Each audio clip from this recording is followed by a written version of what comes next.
संसद में bill pass करवाने के लिए बीजेपी राहुल गांधी से मदद मांग रही है। दूसरी तरफ दूसरी पार्टियों से बागी जो तोड़ कर लाए गए थे वही एनडीए का साथ, बीजेपी का साथ नहीं दे रहे हैं। टीएमसी के 3 बागी सांसद एनडीए की मीटिंग में शामिल नहीं हुए, उसके बाद बीजेपी थरथर कांपती हुई नजर आ रही है। और यह पहली बार नहीं हुआ है, पहली बार नहीं, यह दूसरी बार हुआ है।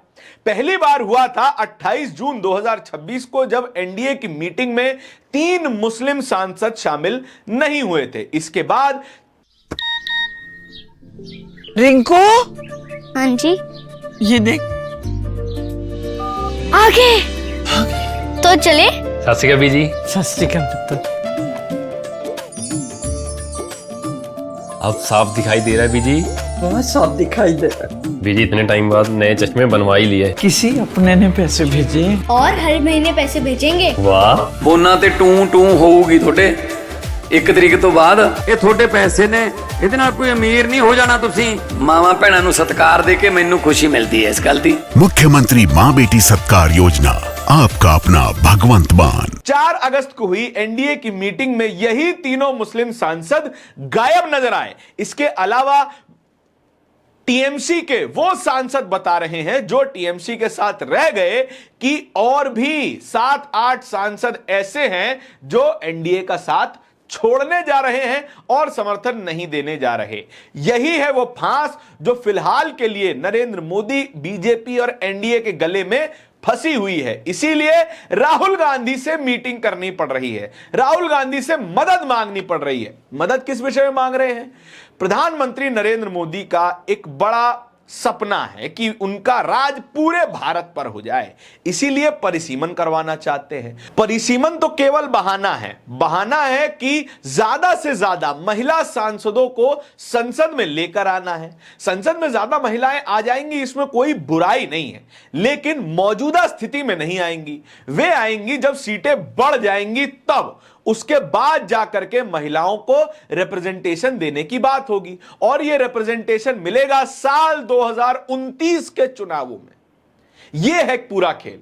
इसके अलावा जो बीजेपी चाहती है वो है मिशन 362 या फिर कहें मिशन 360। ये 360 का आंकड़ा कहां से आया? 360 वो नंबर है जितने नंबर में सांसद चाहिए होते हैं संवैधानिक संशोधन के लिए, यानी कि 3/4 बहुमत चाहिए होता है, जो कि बीजेपी के पास इससे पहले था भी।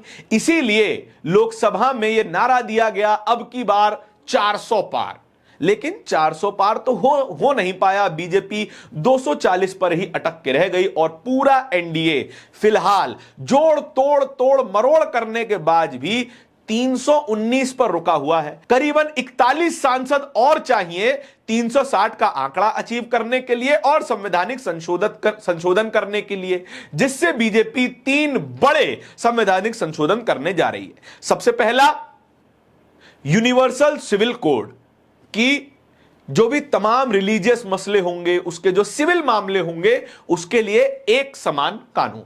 इसके अलावा 1 नेशन 1 इलेक्शन, 1 नेशन 1 इलेक्शन लाने के लिए भी 360 का आंकड़ा चाहिए, जो कि बीजेपी के पास फिलहाल नहीं है। इसीलिए राहुल गांधी की मदद मांगी जा रही है। और तीसरा, परिसीमन, यानी कि लोकसभाओं का पुनः बंटवारा, और वो होगा 10-10 लाख की आबादी के आधार पर। इसमें उत्तर भारत में ज्यादा सीटें बढ़ जाएंगी और दक्षिण भारत में कम सीटें रह जाएंगी, जहां पर बीजेपी का वर्चस्व कम है। उत्तर भारत, हिंदी पट्टी में अच्छी खासी संख्या में सीटें बढ़ जाएंगी। उत्तर प्रदेश, बिहार, मध्य प्रदेश, झारखंड, इन तमाम जगहों में सीटें बढ़ जाएंगी जहां बीजेपी ज्यादा कंट्रोल कर पाएगी।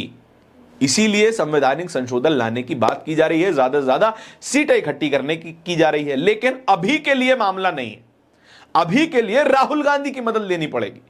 अभी के लिए किरेन रिजिजू फिलहाल के लिए राहुल गांधी के साथ मीटिंग्स कर रहे हैं। 2 बार की मीटिंग अभी तक हो चुकी है।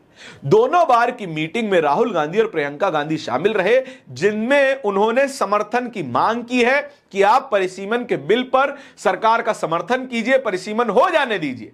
लेकिन राहुल गांधी इतनी आसानी से मानने वाले थोड़े ही हैं। राहुल गांधी को जो कुछ कहा गया, राहुल गांधी की पार्टी को जो कुछ कहा गया, माताजी को जो कुछ कहा गया, राहुल गांधी भूलने वाले नहीं है। और ये वो नेता है जिसके हाथ में लोकसभा में करीबन 100 सांसद कंट्रोल में हैं और इंडिया गठबंधन के करीबन 200 से ज्यादा सांसद राहुल गांधी के कंट्रोल में हैं। और इस स्थिति में तो कतई भी समर्थन नहीं मिलने जा रहा है। और ऐसे में टीएमसी के 3 सांसद गायब हो जाए, उसके अलावा जब कीर्ति आजाद बताए कि 7 से 8 सांसद और एनडीए को छोड़ने जा रहे हैं, तो सांस तो अटकती है दोस्त। इस पूरी खबर के बारे में आपके क्या विचार हैं कमेंट सेक्शन में बताइएगा जरूर। इस तरीके की और भी खबरों को देखते रहने के लिए बोलता हिंदुस्तान को सब्सक्राइब जरूर कीजिएगा। बहुत बहुत शुक्रिया।